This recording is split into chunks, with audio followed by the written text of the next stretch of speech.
New Orleans celebrated the return and burial of the remains of 19 African-American folks whose skulls were sent to Germany for racist research practices in the 19th century. On Saturday, a multi-faith memorial service, which included a jazz funeral, honored the humanity of those finally coming home to their final resting place at the Hurricane Katrina Memorial.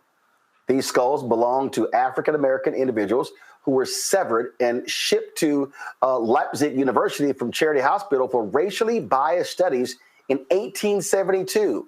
One common practice of the time was based on the unfounded theory that black brains were smaller, which was used to justify claims of racial inferiority. 17 of the 19 remains have been identified. However, efforts to contact their descendants have been unsuccessful.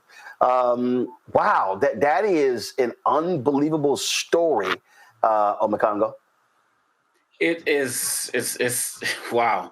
It's disgraceful, man. And you think about there were children from the MOVE bombing in the 1980s who, were burned and their body parts got shipped to different universities for people to study how, what happens when somebody gets burned. I think about the woman from Harvard, who fought Harvard to get an image back of her ancestors. These studies of our bodies, man. And look at what Lonnie Bunch was doing with the Smithsonian, working to send body parts back to different parts across the world from what the Smithsonian has been doing over the years. This has been such a common practice of robbing graves of indigenous communities, of black people, and shipping them across the world to do what? Not to improve medicine or anything, and that would still be disgraceful, but to promote racist ideology. And the fact that this reckoning is happening now, I hope that more is done to locate the members of these families, because they died in hospitals and back in those days.